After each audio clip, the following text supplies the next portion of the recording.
Welcome to Roadcase, the podcast that explores the live music experience. Thanks for joining us. I'm your host, Josh Rosenberg, and I'll be taking you on a journey through in-depth interviews with performers and key people in the industry to explore the magic of live music, how it can be totally transformative for both fans and performers, and we'll look at how they take it all out on the road. It's going to be a great ride, so here we go.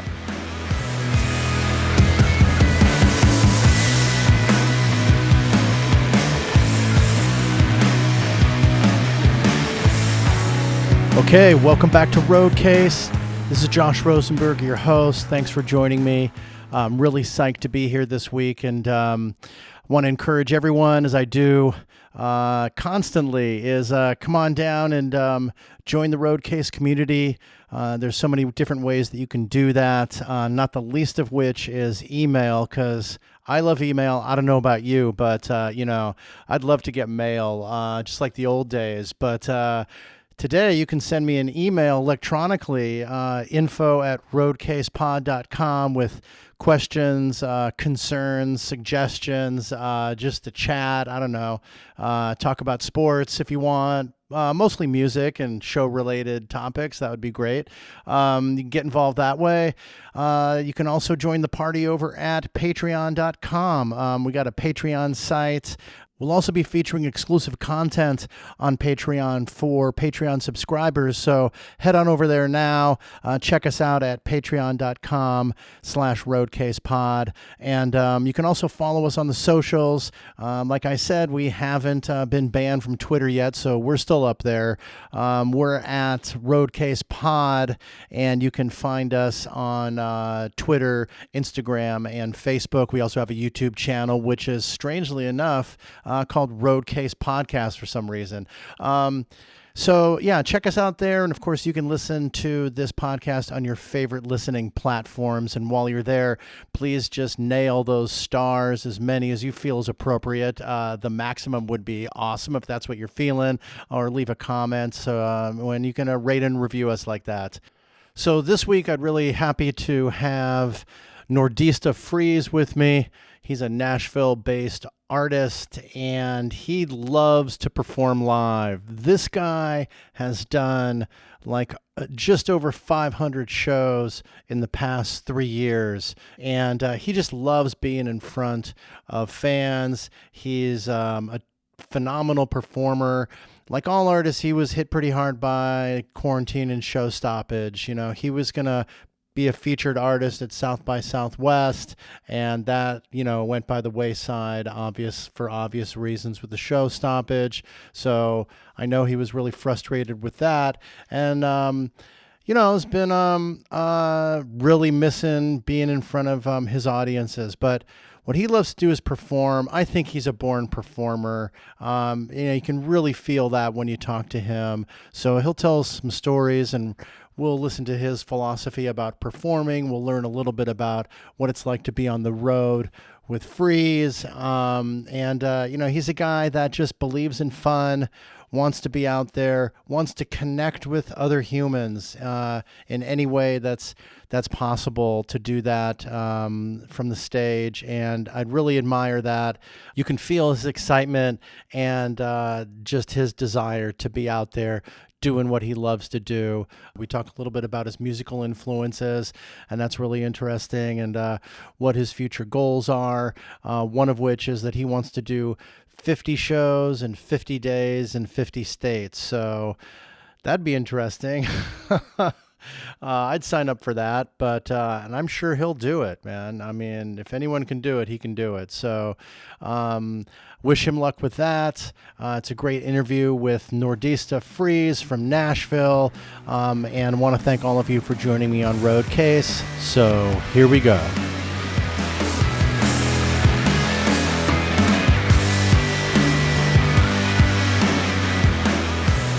Hey, Freeze, how are you, man? I'm great. Yeah, I'm really excited to be talking to you, man, for real. Thank you so much for having me. Yeah, same here. It's great to meet you, albeit virtually in this little box. And you're joining me from Nashville, right? That's right. I'm joining you from the toy closet of my parents' house. That's where I'm coming from. Yeah. Nice. Good sound in there, though, I'm sure, right? Yeah, it was the best sound I could find. And, everyone's virtual now. So my dad's teaching middle school in one room. My sister's a therapist, so she's giving families counseling in one room, right? So, and I'm doing Wow. a podcast, so Right on. Well, we got all the bases covered for sure. yeah. That's Yeah. amazing, and I can see boxes of toys in the background and shit, so Yeah. that's great. Oh, that's Yeah, so totally. perfect, man. Um, so it's so great to have you. Thanks for taking the time. I appreciate it. So, you've done like so many shows and tell me again how old you are. You're like 21, right? I'm actually 24. 24. Okay. Well, I forgot to put the little extra thing in the one there. So 4 1, Yeah, yeah, 24. yeah. So you're 24 years old and you've done like 500 shows in the past couple of years. I mean, what is that about? That's just amazing. Is that a correct number? It is a correct number. And there's actually like 200 before that, from when I was in high school. It's just the way for me. I mean, it's everything. It's the secret to it all. To every part of my life revolves around performing and touring. It's the best thing that's ever happened to Wow. me. Wow. Yeah. So like when was your first show? I think my first show, I believe it was May, or it was April 4th, 2012, as a band, with my band in high school. Yeah. And then my I I played a few shows solo, but really didn't start kicking it off full band until, August of 2016. Uh-huh. Wow. Yeah, So, wait, my bad math, 4 years ago. And that's then right. so what kind of venues were you playing at that point and sorta what propelled you to get it together at that point, and what was your thinking? It At that point, it's hard to say because it really, since the very beginning to now, has just been a very, very slow process of playing Yeah. better venues, and I still play a lot of house parties. And Uh-huh. um, the best, like, anecdote, the best example I can give is my summer tour last year. The opening 3 dates were, we played a church camp in Alabama, and then Mhm. the next day we played, like, a frat party in Oxford, Mississippi, and the next day we played a gay bar in New Orleans. You know what I mean? It's just like every single night, it's like a completely different experience, Wow. the way I do it. So you ended up in a gay bar in New Orleans. Yes, that's right. From church camp to a frat party to a gay bar night after night. Wow. What year was that? That was last summer, so that was, I guess, July 2019. So this has got to be pretty emblematic and kind of exemplary of what your performing life is like. You like to be in front of fans, right? Yes, I love any opportunity I can to perform, especially my music, in front of people. Yeah. Oh, you say perform, especially your music, so you're also doing other things in front of fans? Well, the most successful thing it seems that I've done in my whole career is this thing called Space Prom that I do in Nashville, and it's just Mm, like 2 hour, like 80s tribute night, that people come to, and it is just, I don't know, hundreds and hundreds of people come, and it's always a really good time. But that's yeah. strictly a cover night, and a lot of people I'll find around town will know Space Prom more than they'll know me. So I've realized it's like surpassed my original music, which is kind of, and I like the event a lot, but I know deep in my heart that I want to be playing my own music. You know what I mean? I couldn't just Yeah. like run with that concept forever. Yeah, for You know? sure. So you're getting out there with the space prom and playing covers for people and stuff. You just love being in front of people, right?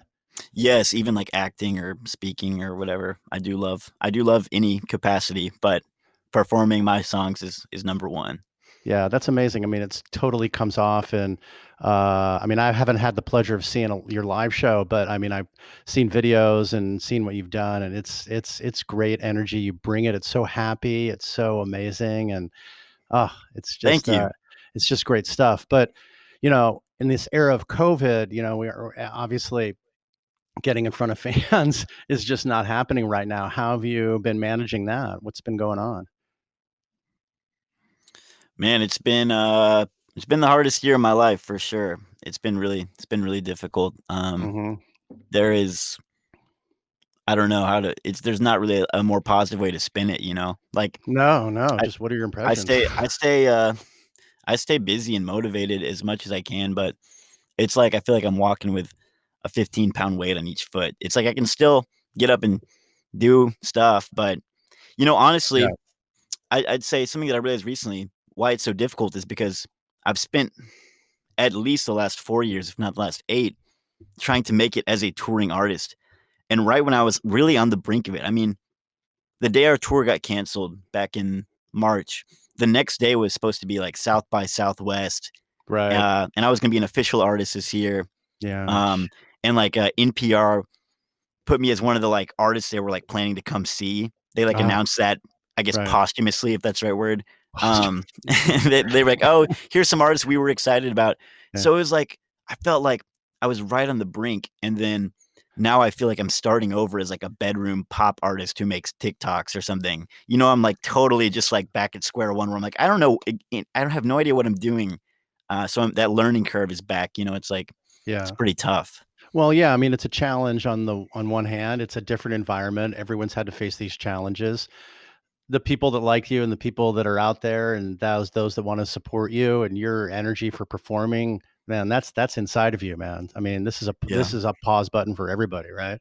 Totally, touring, in a lot of ways, I felt blessed early on because a lot of my friends, still in our mid-20s don't know what they wanna do with their life, and for me, I was like, "Man, I had it locked in." Like, Right on. as soon as, like, 13, I was like, "I wanna tour," and I just wanna tour forever, right? And Yeah.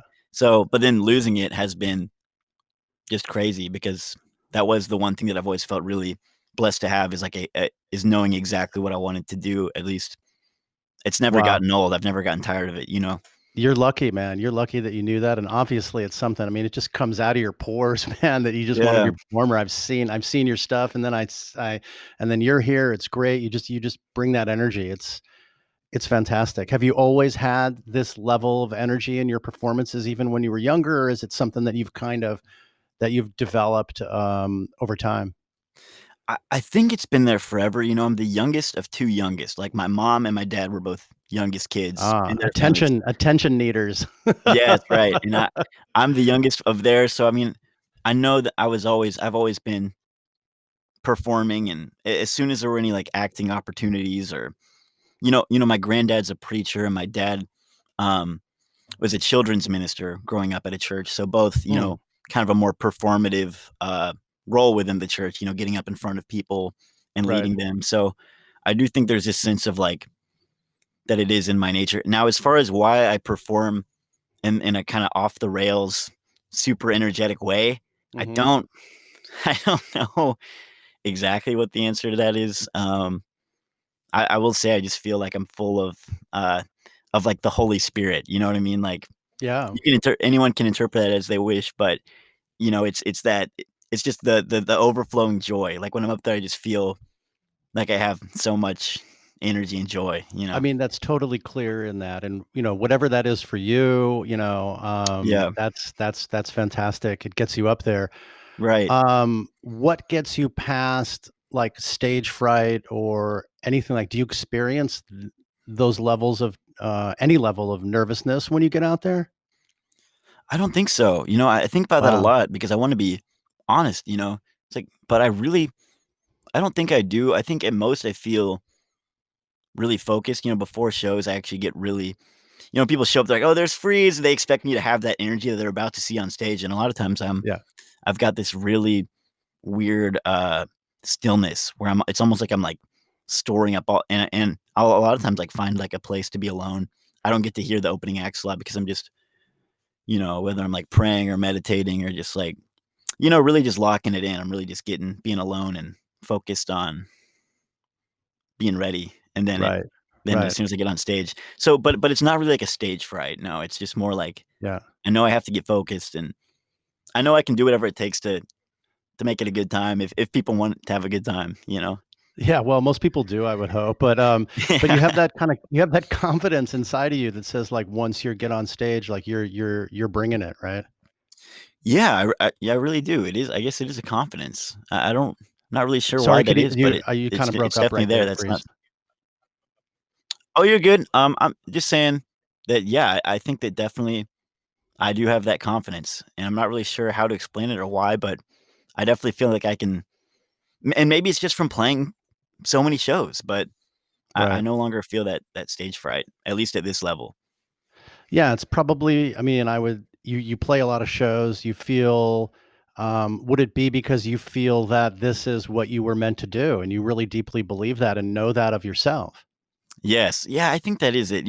When I do the feelings that I feel that aren't positive are normally more self-critical. I'm not really worried about how people are gonna perceive me because I think Mhm. that I can do enough to where people, for the most part, will, like, at a bar or at a gig, will be like, "Oh, yeah, we had a good time."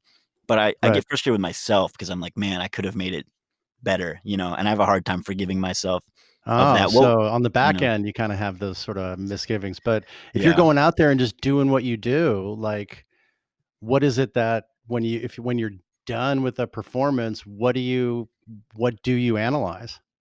Well, in our healthiest state as a band on tour, we will, if we can get in the rhythm of it, we will have a voice memo and listen to the set the next day on the drive. And, Yeah. a lot of times we're trying to focus on the music. And I'm also just thinking about, like, what am I saying in between the songs? What am I doing to really make it more of an experience that doesn't feel so, I don't know, self deprecating or um, too humble. Like, I really think that at my best, I could, like, really call people to, like, have an experience that is really meaningful and impactful. But even if the band is tight, that you can't always achieve that unless you really are focused, or at least I feel like it's like an internal thing. Like, I really have to Mhm. be sincere and focused, and as a performer, and really as a human. So I mean, it's a whole it's which I mean, being content in life is the forever journey. So it's putting that pressure on yourself is pretty uh you know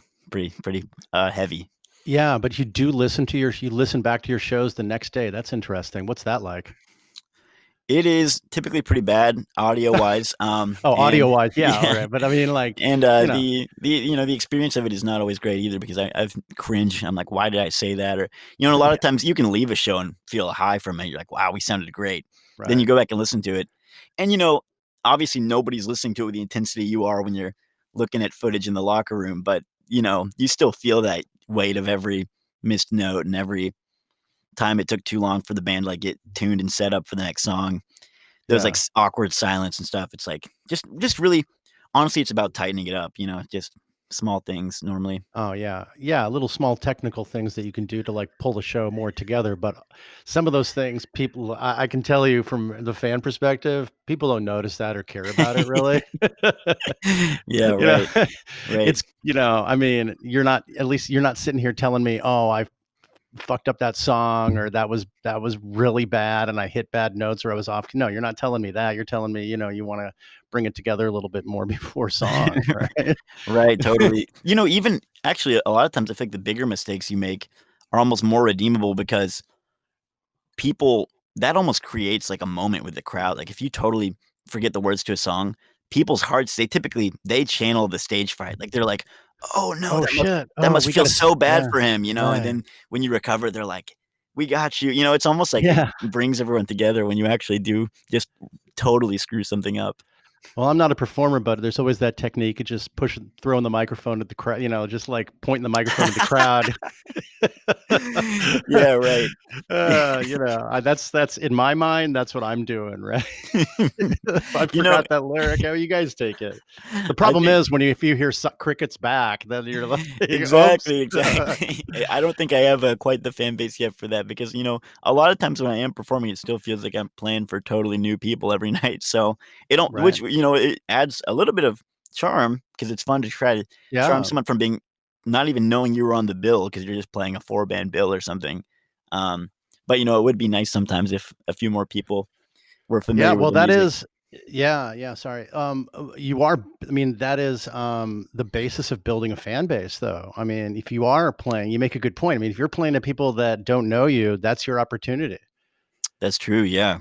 Right. right? I mean, if you're always Yeah. playing to people that know your song I mean, yeah, you wanna build your fans, you wanna play with fans, and I think so what is that like? Is it would you where do you stand on, "Hey, I'd rather have everybody out there who knows my songs," or, is it a different mindset for you when you're playing to people that, might not be familiar with you or your music? Right. I think I would.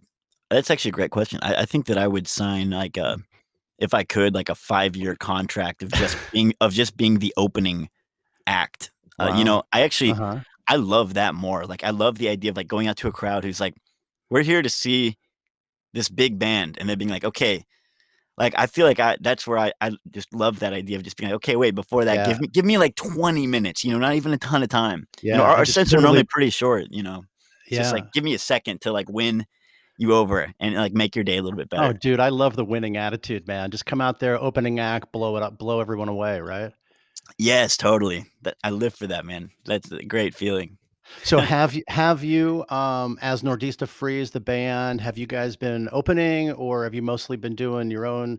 Have you been like on the lead on a bill at smaller venues, or what does that kind of look like? Let's go pre-COVID. Like what is your touring life and the venues and such and your performances? 'Cause what kind of characteristics does that take on from a performing standpoint? It's been I mean, the tours are a total mixed bag when it comes to like the quality or like the size of the venues or the size of the crowds. It Up until 2020 has been me booking all of the shows. Now my friend Lee, who works in an agency here in town, Yeah, is Lee helping me. Huber, I know him. Yeah, Oh, well, that's awesome, right. man. I interviewed him for the show. Oh, well, I can't wait to hear that, man. That's Yeah, yeah, yeah, awesome. yeah. Um, Lee is now helping me, and he helps me the perfect amount because he contacts the venues now while I'm still contacting the bands, and a lot of times I'm even helping with the venue contact as well, or like listing preferences because it's been a thing that I've been in control of for so long. But Right. finding someone like him who is willing to collaborate with me, Oh, but also like fantastic. has the, I guess, rhetoric, if that's the right word, to get the venues to actually respond or open an email that I just Yeah. frankly don't have, a lot of times. Um, but yeah, I mean, it's been the whole thing since the very beginning, since my band in high school up until now is just all about me making friends with people and then trying to put on, 3 band bills, ideally, maybe more, uh, Yeah. wherever we can, and it's never been about the money, and I don't even mean that in a generic sense, but in a sense of where, like, a lot of times maybe I could find a place that would give us more money or something, but we just wanna play house parties, like, it's just if there's the option to play for more people, I always take that one, and, that's why I live with my parents, and, Yeah. that's why I literally don't have any money, but I just keep it's just this insane thing where I just keep pressing into it. I just keep one more tour, just keep going, Right. so I That's just just live fucking for it. that's fucking great, man. So if you did 500 shows over the past 3 years, so that takes us back to 2016, about 125-ish, 130-ish shows a year. That's right, yeah. And you're helping to book all those. That's just an amazing undertaking in and of itself. And then putting in the fact that you're putting all this incredible energy in. I mean, what's that like to be on the road for a third of the year? I I w honestly, I wish I could do more. Maybe one day I will burn out or be like, "Okay, okay," but I just love it so much, and, like, I keep trying to push how long we're out on the road. Actually in 2018, I tried to do this thing where I was like, "I'm gonna do 100 shows." I dropped out of college, and I was like, "I'm gonna do 100 shows in 100 days." And, I was booking it myself, and I just started the tour, and, Yeah. like, I had a full band for 3 weeks, and they had to go back to work, and then it was, me solo for, like, 3 weeks, and then eventually, I had no shows left booked, and I was just living in the back of my van, Yeah. sleeping in, like, hotel parking lots, Wow. playing open mics across these, like, little towns in Ohio, and, Right. I had some friends call me, they were like I was, like, 65 shows in, and Yeah. I literally didn't have any money left because so I was just busking to get to the next city, right? And then Right. some of my friends were just like, "You can just stop doing that, like, you don't have to meet that goal. You're the only one who made that goal, That's and it's just an amazing. arbitrary goal." So, I did come home, but I have since then the How many tour did you get? I think I got 60, I believe it was 65 and 65. Yeah. And Uh, then and so wow. I live for the stories like that. Like, I've also done 45 and 45. And then this tour that we were on that got canceled because of COVID halfway through, we were trying to do 70 and 70. So we were trying to push the envelope a little bit further. How far'd you get? I think we were a month in, so I think we were like third, maybe 25 dates Wow. in. But Wow. my new one that I'm scheming on as soon as the road opens back up is I wanna do 50 shows in 50 states in 50 days. That's the goal. 50 oh, shit, dude. Come on. Wouldn't that be crazy? Just start in Hawaii, okay? Then you don't have to deal with that. You Yes. don't have Well, to get no. out there. So get out there first, Yes, yes, okay? true, true. Right. I think you start in Alaska and then Yeah, you end either in one of and then you those end 2. in I was like, I Hawaii. just picked Hawaii and end in End in Hawaii. Hawaii because then you can Right, yeah, party, yeah, yeah, celebrate yeah. after That's that. amazing. So wait, so the 60 let's go back to the 65 and 65 days. So you started out booking, you had like dates booked at the beginning of that? Yeah, so I had, like, a full band tour booked for 3 weeks, and then I had, like, kind of a more of a house show, kinda less booked, but I was, like it was my only time up to present day still, it was my only time out to the West Coast, but I had, like, a West Coast run doing, like, house shows, Right. and then when I came back from that, it caught up to me because I was booking it as I was going, and I Oh, didn't have anything else wow. booked, so I just started playing open mics and, So how far open did you mics are get without, crazy. how many shows you have initially booked on that? I think probably when we started, I probably had, like, 20, Uh-huh. Okay. and then And I just then was you booking started every on the day. West Coast and were working your way back towards Nashville? I started in Nashville, and I did, Oh, like, a okay. loop kind of around the Southeast, I think down to Texas with my band, and then I came back to Nashville and started, like, out out west on this, like, t another tour, and yeah, it was a mess. I mean, even 2 years ago, I don't know. It was just crazy. It was crazy. That's incredible. I mean, as a fan, I did 101 I saw 101 shows in 2019, and that felt like Wow. a lot. That felt like a lot as a fan. I mean, and I like in December, by the time the beginning of December rolled around, I think I had like 78 or something like that, or even Whoa. like mid 70. I'm like, or no, like no, actually it was like 80 something, 81, low 80s, right? I'm like, I got to do 100. Fuck it, I'm doing 100. And I Dude. ended up working out and I saw bands that I really loved. Fortunately, there was a bunch of like a ton of bands that I loved that were playing like long runs, so that was easy. And it was in Yeah, right. being in Chicago, but that was a lot. December was a lot for me, and I'm a fan. I'm not performing every night. It was Right. crazy. So, Well, wow, man, that's just amazing I think that you get out there and then you want to do that. I love that. I got to tell you, I thank you, fucking man, thank love you. that, man. I love that. I love what you're doing too, though. That sounds incredible, so that's And I've awesome. seen what and the energy you put out there. I mean, that's no joke, man. You're bringing it. It is a physically, like yeah, it is kinda crazy, like, by the end of the night, I'm so physically exhausted, but for some reason, I don't know, I just recover, like, it's like I wake up, and then by the time the next night like, we don't really do off days, really, and, Lee's the one who Mhm. pushes for off days for booking purposes, he's like, "It's not He good to doesn't want book." to kill his client. Yeah, and he's like, "It's not good to plan a Monday night for, like, Right. market-wise," but He's I'm getting just like phone calls. He's getting phone calls from your parents. Stop yeah, pushing him yeah, so yeah, hard. yeah, they're worried, yeah, exactly.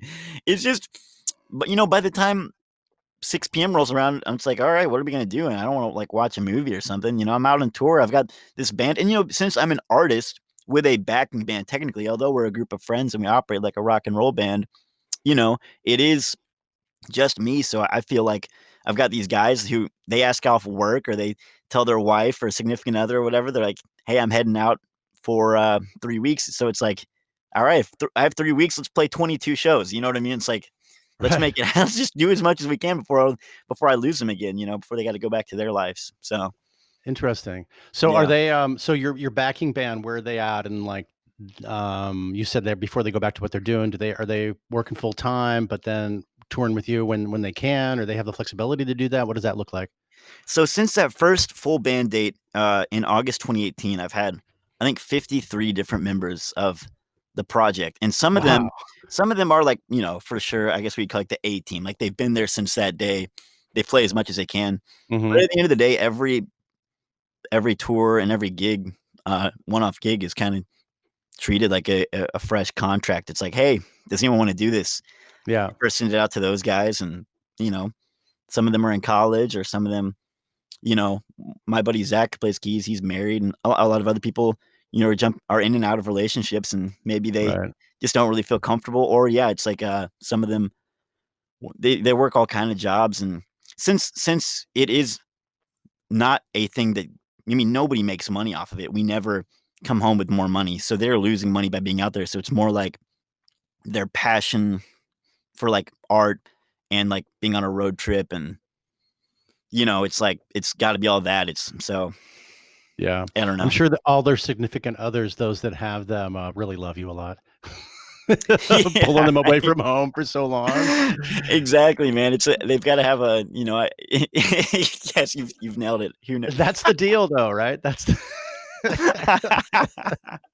I really That's am. the I deal, really am. though. I'm always. That's the thing. I'm trying to ride that line. Like any of them, if they came on here, would tell you that I try to. I hope they know this is that I'm always like, I want you there. I want them to know that I want them on the tour, but I also want Yeah, them to know if they can't do it, that's okay. And that's why I'm a solo artist is because I knew nobody else would, you know, want to commit to it. It's just a crazy thing, and to be out right. on the road this much, very few people, it seems like want to do it. Yeah, yeah. I mean, I know of a couple bands that do that, but nothing like just it's an amazing testament to your energy, your drive, and clearly you're talk about your fans because clearly they're bringing energy that wants you to get back out there.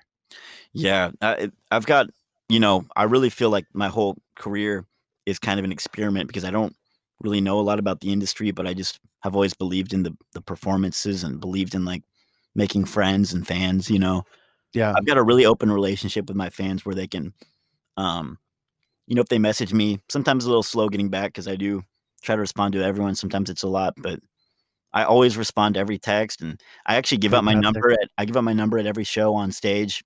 Um, Wow. so How long's there that is gonna last for? I don't know, a lot of people don't take me seriously, so, I mean, I normally only wind up getting a text or 2, but, It's you know 555 Yeah, exactly. Yeah, right. Normally, I just get sent memes and stuff, but, yeah, I mean, the fans and the friend base or whatever you wanna call it, I call them friends. One Yeah. day I know there is a distinction, but I try to let everyone in on being my friend as much as the universe can allow us all to stay in contact and stuff, and, um yeah, it's they're I don't know, it's there's people now in every city. It's kind of like it's like there's these little wells or like puddles of like fan bases all across where I've never done anything nationally successful that would like make it rain down and make it all rise up to where it would actually be like a steady just does that make sense? Does that imagery make sense? There's Yeah, just these little yeah. pockets and like and I'll play in every single city. Like in Tennessee, there's like 12 markets, or like in South Carolina or Arkansas. In Arkansas, there's like 6 or 7 different cities I play in Arkansas when I'm on tour. Uh-huh. So there's like a few people in every city who really seem to Yeah, and yeah, care. from a fan perspective, I would say and I've seen bands that do not necessarily have a massive fan base in everywhere they're playing. I mean, okay, Chicago's a bigger town, right? So Right. there's gonna be, a couple dozen people at a smaller show that know the band, let's say. But even if there only were a couple, let's just say theoretically you're playing a show, only a couple people, or not you, but anyone's playing a show with a couple people. Those people are bringing energy, and then you're bringing an energy on the stage, and that just snowballs like super quick. Yes, yes, hopefully. I mean, that's the idea for me, like being independent, is that and by touring so much is that I'm really trying to be a local band in every city, right? Like I want people to consider me like I'm You are. yeah, right. Because it's like if I can show up to Athens, Georgia 4 times a year, then that's as much as some local Yeah, bands play, and so yeah, and the way and since I don't have a national success per se, I kinda try to barter my fan base in the same way that local bands do when they collaborate, where it's like, "Hey, we can bring 25 people and you can bring 25 people. Let's play a show together." That's how a local DIY community works, and now that I've yep, played, 10 times in each of these cities, it's like I can kind of have those conversations through the same way where I'm hitting up local bands and asking them, and, yeah, so it's a very collaborative, it's a very collaborative game, and, yeah, and in collaborative. turn, I also try to help those artists when they're in Nashville, and I do a festival called Freeze Fest where, I try Oh, to book a cool. lot of bands that I get to experience in those cities and bring them to Oh, that's Nashville cool. for a Tell me a little festival. bit about that. It's just a DIY festival. It started as just a 3-night thing, 3 different, like, house parties I In in Nashville, uh-huh. and, it's slowly grown. Last year was the first time it was a camping festival, so that was pretty cool, Right. and I'm just trying to keep growing it. I just do it on my own, so it's really overwhelming, and I don't normally have a ton of time to make it perfect. But Yeah, wow. people come and they camp out and have a good time, and And people that's come amazing. from And then all around, so it's really a special time. that's really cool. And you're bringing bands that you like in. How are you booking that? I mean, like you're just who are the bands that you know that you're bringing in? I will bring in bands that helped me in their cities. It's not as much of a transaction, like, they wouldn't be like, "We'll let you play if you let us play Freeze Fest," but it's more like, these are my homies now, they always help me out, and I actually love their music, and, so I wanna throw Freeze Fest since it's my festival. I'm just gonna selfishly now ask everyone to come listen to all my favorite bands from across the country, and, Right. if enough people come and I can cover gas money for all those bands, Yeah. then we've Yeah. had a good weekend. Wow. So are you able to play you like I mean, you're like bringing bands in that you're friends with. I just am making an assumption you're getting on you're hopping up on stage like a ton over that during Yes, that yes, time, that's right? Like correct. I'm playing tambourine for a lot of bands. just to get out there and just give the energy, right? Yes, I love that. I love when people ask me to get up there, and I hopefully know their music too, so I can sing BGVs too. Yeah, for sure. Let's talk about like how you tour. Like how are you pulling that off logistically? Are you're in a car, a van, or where are you staying? I mean, what's that kind of looking like? Like you put on a show. What are you up to afterwards? So, we travel in my minivan. I now have a trailer, which is awesome. I have a Oh small yeah, trailer. So, like, on this past tour, we had 7 people in the minivan, and then we had the trailer, and, right. so Well, it's the actually trailer makes a huge difference. I mean, then made you a just got the huge car, right? difference. Does Yeah, all your shit totally. fit in the trailer? It does, just barely, but it's Right it's on. really snug and, um, it's a party for sure. Like, it's a lot of hard work, but it's also not, that's why I love it so much. It's incredibly difficult not getting enough sleep and waking up, and I also drive, 90% of the time just because Right. I don't know, I feel like I should give the band a chance to relax because 'cause I'm the one asking them to come, and I also just love driving, and, it's the one time when I can't be on my phone, right? So it's kinda meditative because I Yeah, have for to actually sure. just be looking at a road and not be, like, Yeah. booking something. Um, but yeah, and then after the show, we'll normally stay with a friend, and even if we don't we just can't frankly, we can't afford it. We don't make any money. I mean, we at most cover our food costs for that day, and Hmm. maybe and hopefully I get, like, some drink tickets to give to the band from the venue. Right. And then we stay with whoever we know there, whether it's a close friend or a friend of a family. Sometimes it's sleeping.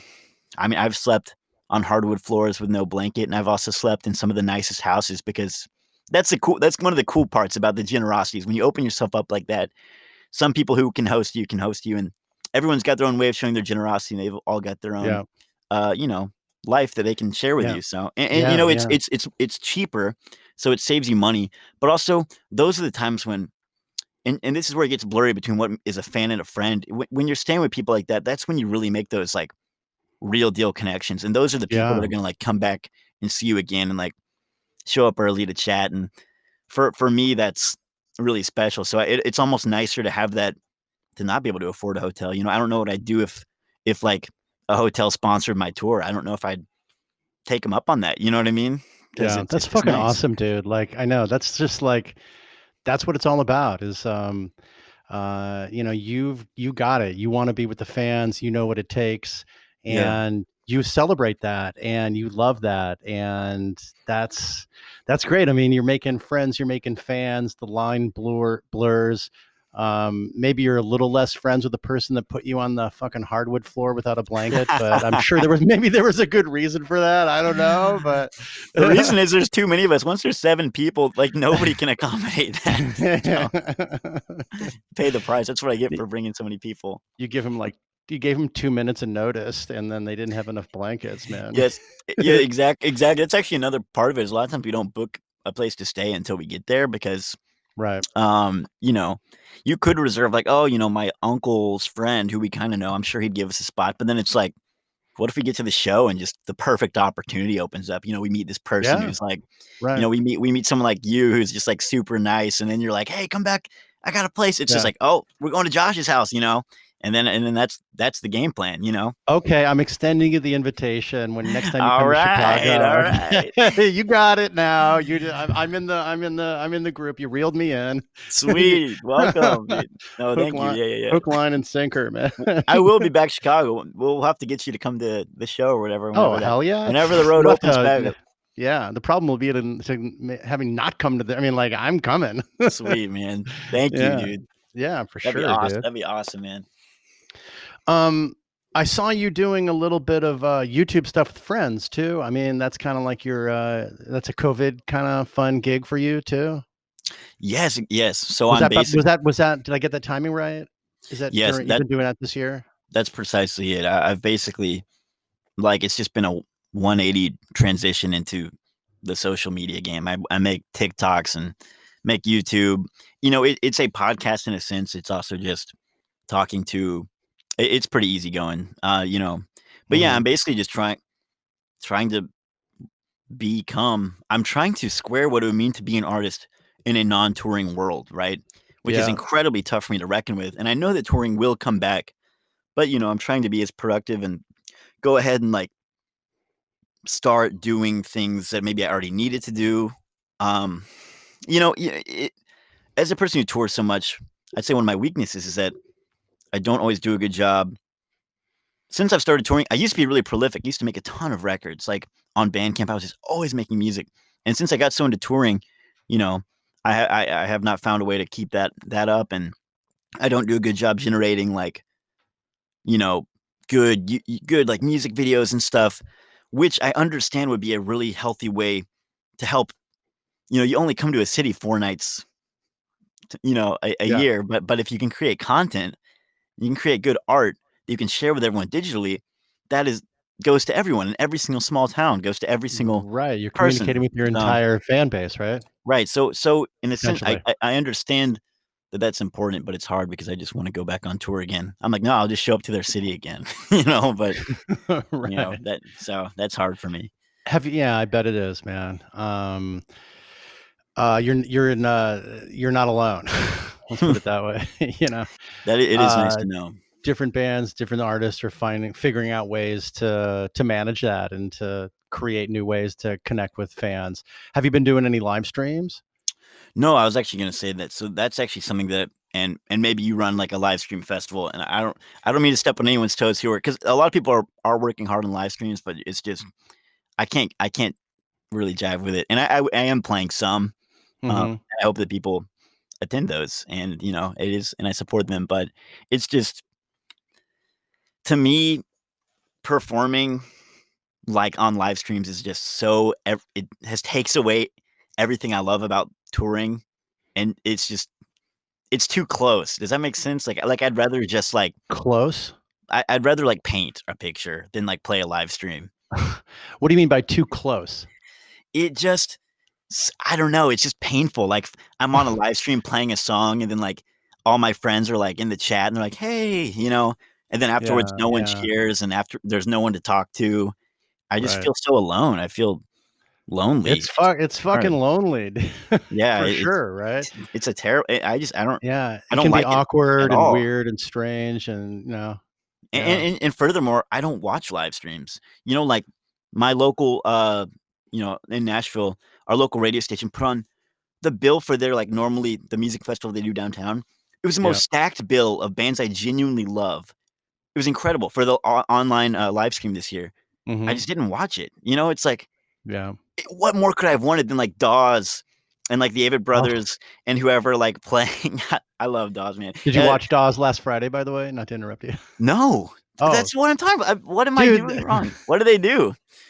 they did a live stream from, Malibu High School. They did North Hills, the whole album. Oh, wow. If All right, that is on YouTube, I gotta check that. we have to talk though. I'm gonna bring you into the live stream fold, at least from a watching perspective. I mean, if you don't want to do it, at least Dawes is, Yeah. Anyway, oh, I'm so glad you mentioned Dawes. Love it. You're right. Dude, I love Dawes. I've got this bracelet on my, my arm right here. It says Savannah Stopover, which is something I played, but tied to it is the final remains of one of these, like, festival Yeah. bracelets that I Uh-huh. wore, that I've been wearing since 2015 when I saw Dawes, Wilco, and Willie Nelson, Oh, and, nice. I wear it in memory of that and hoping that one day I will open for one of them. That's the Oh, goal. So oh, right on. yeah, Oh, I love, yeah. Dawes, their last album, I really, really like the most recent one. yeah. I really, really like. They are actually Dawes, Wilco, and the Avett Brothers. They kind of meet. They're like this certain part of my musical taste that is kind of more folky Americana bands that really value songwriting, making good records, touring a lot, and doing it really consistently. And I think that's something that I obviously, as you can tell, and from what we're talking about, really value and respect. So those bands have always kind of been icons as people that you know they keep getting. Time passes and they get older. They don't stop. They keep making because that's what I want to do. Like I want Yeah, to they be wanna be there. They wanna be out in front of everybody. I want to be Willie Nelson one day. I want to be, you know, I want to be in my 80s. I want to be Dolly Parton is who I want to be. She is on two. All right, I'm let's talk about that.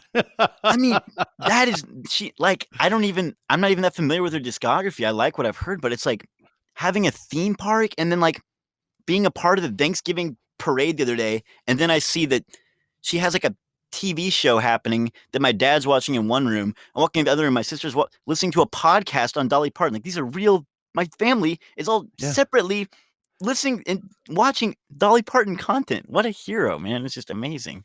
Yeah, And wow. she's I don't know how old she is, but she just keeps going. Oh, That's what yeah, I want to do. I don't necessarily listen to Dolly Parton, but, I mean, if she's on, I'm not gonna shut her down. She's got a beautiful voice, but, I Beautiful. mean, yeah, just being out there and having a brand her brand is her and, she's out there Totally. doing what she does. What is it about that you really love?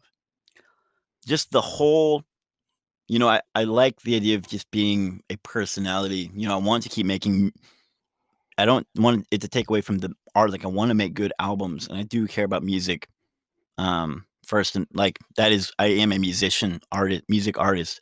But I just love the whole thing. Like I love having a festival and um I love doing everything. I love being a personality that can just be everywhere. Like I'd love to have a theme park one day. I would Yeah, totally do that, and I would put in the work to do it, like that would be awesome. That would be and you're awesome. wearing a theme park hoodie too. I'm wearing a Busch Gardens hoodie that I found at I look Goodwill that That's at like the a theme bottom park of it, too. it says "Extinction is forever." And I just thought that was the craziest thing I'd ever seen. It's like I thought this was like a Well, theme park. in fairness, it has a big, like, tiger, like Siberian tiger, which is some tiger that's likely endangered at least or something like that. Yeah, But perhaps yeah, so. it could be freeze garden someday. That would be awesome. I would start I really would love to do that genuinely. That would bring Yeah, me so much joy. I love fun. I believe in fun. I want people to play more. totally, I wish totally. I just wanna go to a playground and have fun, Right you know? on. So do I. Yeah, totally. Well, I I'm gonna never go wanna back to leave sh them. I'm gonna go back to shows and have fun and maybe like get a playground in there or something like that. Shows Um, are a playground, exactly. yeah, totally. they're like the blacktop for, like, It's like people who where love everybody's music. like, yeah, it's an adult playground. It's like where Mhm. like people are having fun, people are interacting, you got the energy, and that Totally. exchange of energy, and you're in the room with other people that love the same music that you do, right? Right, yeah, exactly, and there's the in parties and culture and in music, we have as you get older, there's like substances and there's like sexuality and there's all these other things that, people can also bring to a music format. But at the end of the day, there's just this also like, I'm always really been inspired by just like the pure fun, like one of my heroes is Jonathan Richman. Are you familiar with Jonathan Richman? No, no. He's the lead singer of the Modern Lovers, uh, who were like a kind of a proto punk band. And, he is like really looked up to the Velvet Underground, and he went to Bermuda one day while he was like a successful touring artist, and he wound up he was experiencing the culture there, how much fun they were having. And in Mhm. one of his songs, he says, "I realized how stiff I'd become, being this punk rocker." And he was like, and he changed his whole sound. He's been touring for decades now on a classical guitar, just and it bringing joy. And it's just one of the coolest artists. And I love artists who carry that innocence, it's just that pure joy and heart that can help people. Well, I've got to say that from my own objective standpoint, you bring that. Right on, man. Yeah, yeah, and Thank I you. do, I really do mean that, man. Thank you for saying that, for real. Yeah. So let's go back to some of your musical influences because several of them are very much a lot of my favorite bands. I mean, Dawes, Wilco, Willie, Avets. Yeah, Like, totally. um, w- what's a one example of something that has inspired you that, say, like one of those performers has? You know, it's been my journey through music has kinda gone through different phases.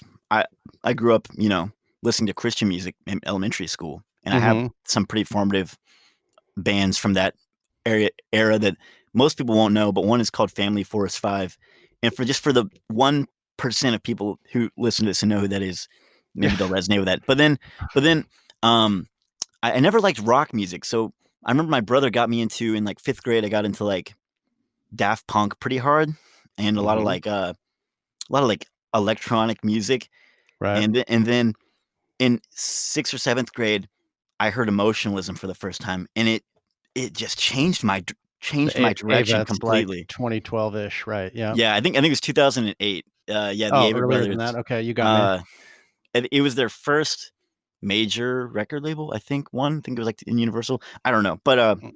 that changed my trajectory. I got really into folk music, and then, I found the band Of Montreal and kinda got into the whole, like, Oh. Elephant Six thing with, like, those Mhm. bands like Apples in Stereo and Of Montreal really shaped me, but now, most recently, I discovered the Beach Boys. I rediscovered them, right? Like, I grew up on it, but I found, like, my own true experience with their music, and Wow. it Uh-huh.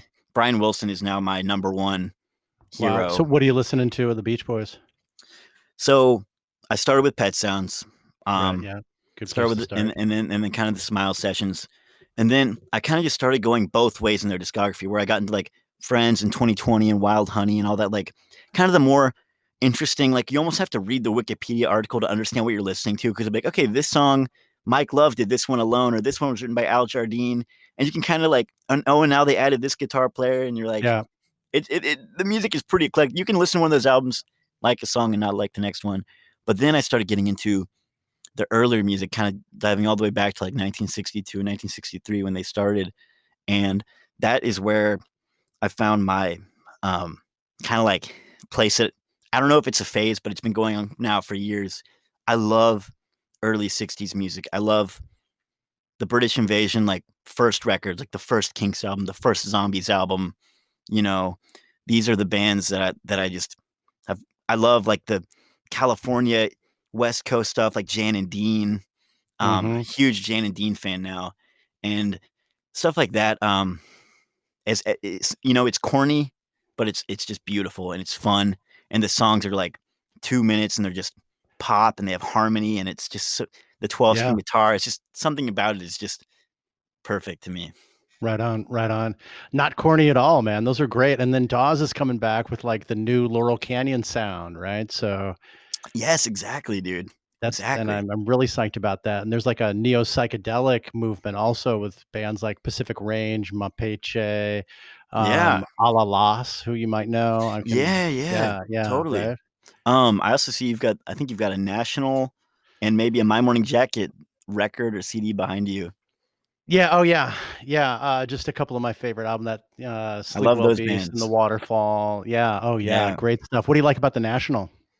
You know, that album, Trouble Will Find Me, that's the name of the Oh, record, right? Sometimes I blank. yes, yeah, yeah, yeah. I don't know, something hit me on that album, like, I love that entire album, it's just so I don't know, as much as I like cheerful music and positivity, sometimes I like the sometimes Yeah. I like how the I National know where just this go is going. I love how the National just goes all in. They're just Oh, like, yeah. "This music is for this emotion," and they just hone in on just pretty, like, about how it feels to be, like, depressed or anxious or, like, Well, just, dark in yeah, general, you know? yeah. I mean, they access certain emotions in people that maybe you don't wanna access all the time, but when you're not feeling great or even when you're feeling great, you get reminded that there is kind of deeper levels there, and there's also a lot of optimism in it also, but, there's Totally. also, like, get in touch with those emotions and go to that space, and you'll feel better. Ultimately, it's cathartic in a way. I mean, It is not every single one of their songs is like that, but it hits to a deeper level for sure. If you like Trouble Will Find Me, the second cut on that album, Demons, are you they played that they did a show, I forget where it was it in Paris or something, where they played that 108 straight times over 4.5 hours? Dude, I saw something about that where I saw like some video footage of like different hours of them playing that. It looked Well, you should. It's literally, I would suggest you would enjoy it. Sit and from a performer perspective and from an emotional perspective, and just what that actually means to play a really deep song like that so many times in a row. It was really, it was a piece of performance wow. art. Yeah, that's really amazing. Probably one of my top 3, if not favorite record of all time is Yankee Hotel Foxtrot. Um, Yeah. and I think that album also is like it gets pretty dark, but it also is really hopeful and really just beautiful and takes you on a journey, Yeah. Yeah. Well, when you come to Chicago, we'll go out in front of the building on the cover and take a picture of you. So That would be awesome, man. we'll memorialize that for you, man. That would be sick, dude. Yeah, that I don't know if I've ever seen it in person actually. I've Oh, played in fuck. Chicago, but I Okay. don't Well, know. dude, we're I've doing never it. looked for it, Yeah, that'd be awesome. We're doing it. We're doing it. That'd be great, dude. Well, I'd love to hear like your uh where you stand on these current bands, especially because I'm a huge Americana fan, and then that you're loving the National as well. That's sort of in my wheelhouse too, and so that's really cool to hear that because I love your live performances and it all comes together like that. What about just briefly? I mean, what hits you about My Morning Jacket? Well, the weird thing about My Morning Jacket is that I made an album in 2017, it's my most recent album, and although I feel pretty detached from it from an artistic standpoint, it, Yeah. when I was making it and once I released it, a ton of people were like, "This sounds like a My Morning Jacket record," and I'd never heard My Oh, Morning Jacket, and so when I listened to them, it was weird. It was like seeing somebody being like, "Are you me? Like, are you my brother?" it's like wow, that's I so felt cool. I felt a deep connection to it in a Really? weird way, but like I'd never heard it before. It was just very confusing. So that was it's actually kind of a weird relationship I have with listening That's to them. interesting. That's a cool relationship. So, which album are you talking about? I think it was Of yours that you of said mine. that people said it reminded them of Jacket. It's my most recent one, Cosmic House from 2017, you Okay. know? Yeah. All right. Yeah, I listened to that a lot. I didn't get that, but I'm going to think about it next time I listen to it. Though. Yeah, right, yeah, I mean, I didn't get it right off the bat, but sometimes somebody's like, "No, listen to it, like, and think about, yeah, and then maybe it'll make sense." Yeah. yeah, the second half of it, I guess it is kind of, like, similar, but yeah, right, I mean, it wasn't an influence, so it shouldn't, but I guess maybe we both have the same influences, you know what I mean? Like, I don't know what they were listening to when they made that record or what Yeah. what they listened to, but, Yeah. yeah, records like I'll say, like, talking about Americana, I have a really weird relationship with it because certain albums and bands resonate with me so much, but when I think about the genre in general, I don't get stoked, like, I don't know, it's like there's so many bands that I also just can't connect with. Well, because the name Americana is boring, maybe. Yeah, maybe. It's just Like, something oh, it what are just you really into? I'm into changes. Americana. Awesome. That's so Yeah, cool, right, dude. right. I mean, it's a very broad. Yeah, It's very broad, but you it kind is of broad. not to like to recycle a famous quote. I don't really know how to describe it, but I know it when I hear it. Yeah, right. That is well put, man, that is well put. Right? There's definitely some amazing Americana happening, but yeah, Yeah. I mean, it's I originally like for me, it was from the for the Dead, basically, right? Which is, that's was the true Americana band. whoa, yeah, So, right. and we're coming up on the 50th anniversary of Working Man's Dead and American Beauty. Like that's this year. It was not Wow. coming up on it. It was this year. Right. Yeah, right. So yeah. Speaking Wow, of live okay. streams, there's one coming up on Friday or Saturday, I think, that is it's a benefit for the Rex Foundation, which is a nonprofit organization that the Dead sponsors. It's done for forever, and they're Wow. they're playing Working Man's Dead with a bunch of different guests and covers. So that might be interesting to you. But we Yeah, that's really digress, cool. man. I That's love really talking cool, about man. different bands and shit. But let's I do too, I do too. what kind of material you've been working on here and in 2020 from a have you been working on anything from a studio perspective? Not to give away all your trade secrets, but No, I've been trying different stuff, I've been collaborating more, I did put out one song, The Moment is what's covered pretty recently with another band, and I've been doing that with there's like a few different bands I've been kind of writing with, and kind of I had this reckoning where I was like, what does it mean to be I never want to not be willing to adapt if I need to, and so that's why I'm on TikTok now, and it's also why I'm finally interested in the idea of making a song with another band, or the idea of not making an album. I've always been super it's just crazy. I mean, the industry changes so quickly. I feel like I'm pretty young, and yet at the same time, I also feel like I'm already the industry has changed so much since whatever I was trying to do when I started. It's like I'm already reckoning with this and like having to adjust and stuff. It's just very crazy. So anyway, been trying to just figure out what my relationship is with music output and with Hmm. creating. And if I'm still making albums or if I should make mini albums or if I should just make songs and then on the other end, if I'm just trying to write, like just trying to make art anyway. But it's just I'm kind of just trying to negotiate, figure all that out within myself. I go on long walks and think about it. Try to think about Yeah. how to communicate with people and how to put out music in a streaming age and, you know? Yeah, well, clearly, I would assume you've got a big, a set of songs that you haven't necessarily recorded, but you play live? You've got some other Mhm. kind of material that you work in? How does that kinda look for you? I've got probably like 5 songs that I've been playing live every show that I have not recorded, and now I don't know if I'm going to, It's just or I have recorded them, I just don't know if I'm gonna put them out. I just don't know.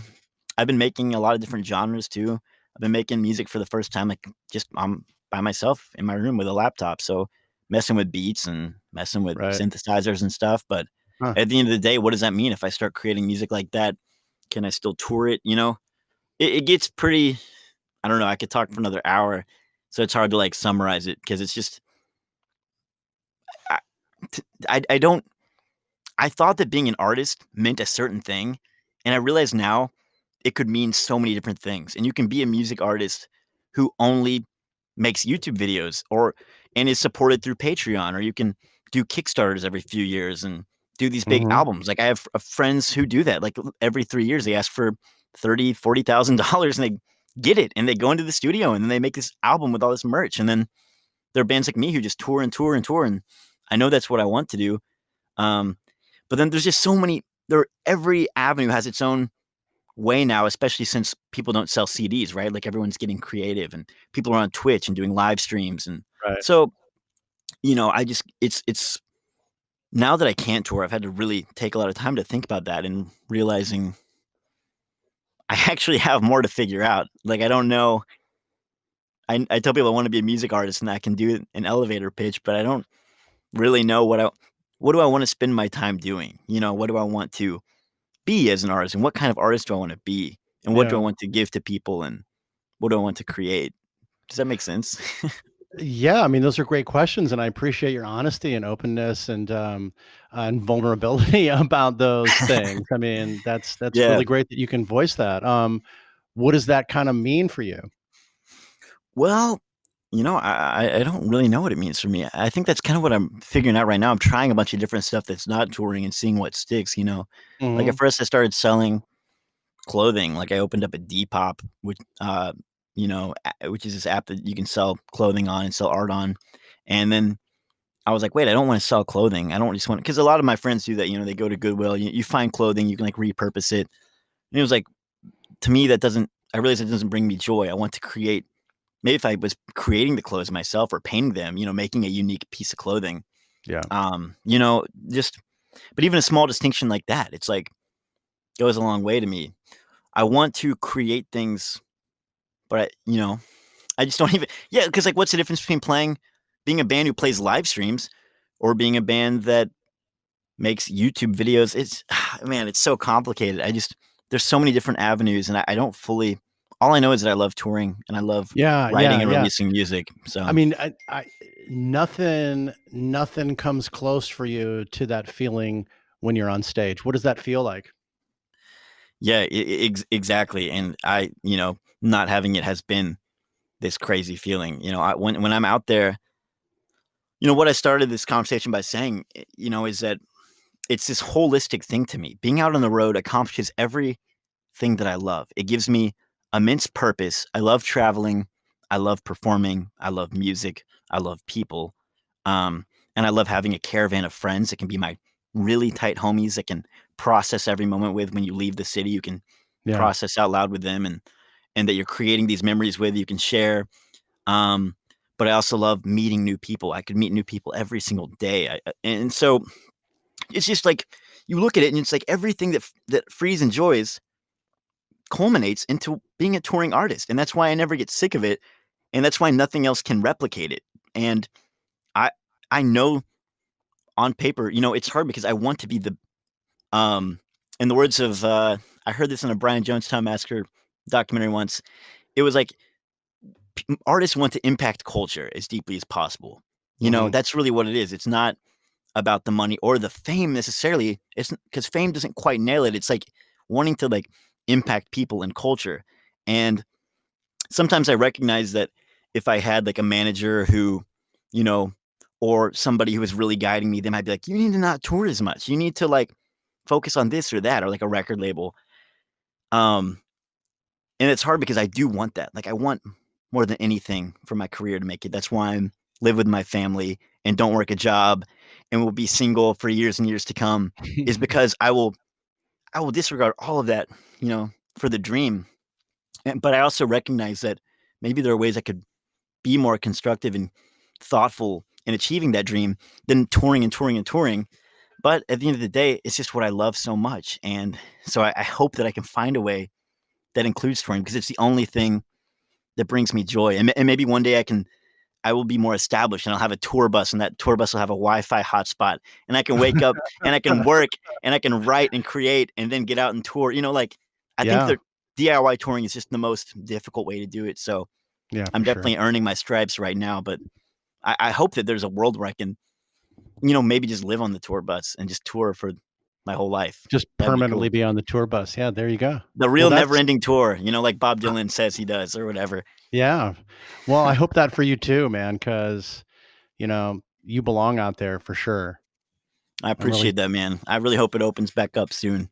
Really, really, really hope, you know. Yeah, yeah, me too for you. But um and how much is that of like being able to get that recognition from fans and being able to hear that the applause, the cheers, having that interaction with fans? How much of it is that a factor for you?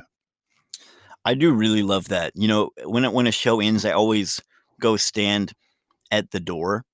Mhm. I know that if I stood at the merch table, I might sell more merch, but I stand, I stand at the door so that every single person, as soon as the show ends, I run off stage and I stand at the door, because so many people, they think, oh, Freeze, if I saw him, I might tell him good set, but he's got a lot of people probably wants to talk to. I'm just gonna dip out. Even friends will do that, or strangers, and I'll grab a handful of stickers and I start handing them out. I'm like, hey, thanks for coming. Here's a sticker. Like, my name's Freeze. Like, follow me on Instagram, and Yeah. because I'm just like, I do love that part. Like, I want every single person to, like, tell me what they thought, and I want to engage with them and try to like, you know, you're 90% of the way there when you've put on a good show, but people are still just gonna like, especially if they've had a couple drinks, they're gonna forget. They're just gonna leave and then be like, "Man, that show was crazy."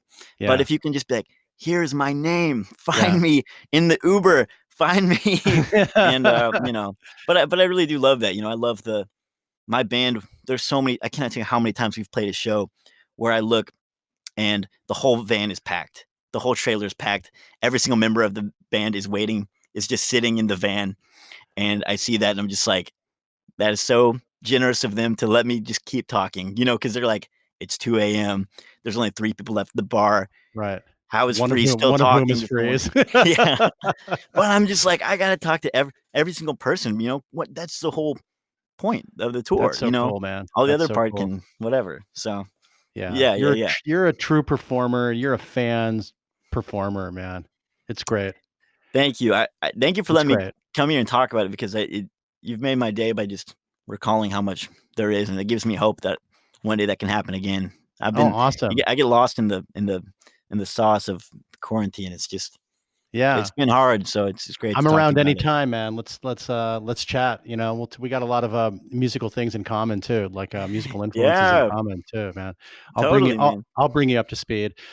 But thanks so much, Freeze, for joining me and taking the time, man. This has been really, really a treat for me to talk to someone that's got so much energy and puts all his true self into this, and that it is your true self really that's coming out, and just so happy Yeah. to be performing and getting out there. And dude, yeah, I mean, I hope that we're back to shows soon and in 2021, and that you're out there kicking ass and doing what you love to do, man.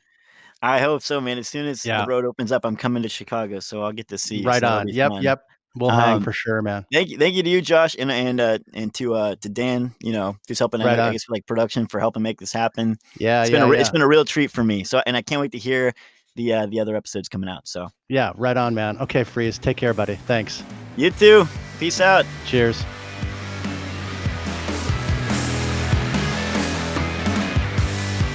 Okay, there we go. Nordista Freeze on Roadcase. Man, I just love his energy so much. Freeze loves to perform. He says being on the road is really what makes him the most happy. That said, he also talked about how he's kind of struggling to understand exactly what sort of artist he wants to be. I kind of felt like this downtime during quarantine kind of made him a little introspective about where he wants to end up. I got the feeling that clearly that road has a lot of touring and a lot of performing on it, which is really what he wants to do. He's very ambitious, knows he can, and believes that he can be a force in the music industry. And I think the more people that he connects with in a live setting, the more popular that Freeze is going to be. He's just got this infectious nature about it, like I said at the top, and I think that's really going to serve him well in the future. I can't wait for him to get back on the road. I wish him well with the 50 states and 50 days and 50 shows. So I'm curious to see whether he's going to do that. But we'll connect back with Freeze and, look out for him in a city near you. So anyway, thanks for joining me again on Roadcase with Nordista Freeze from Nashville. And I really want to thank him for being here on Roadcase.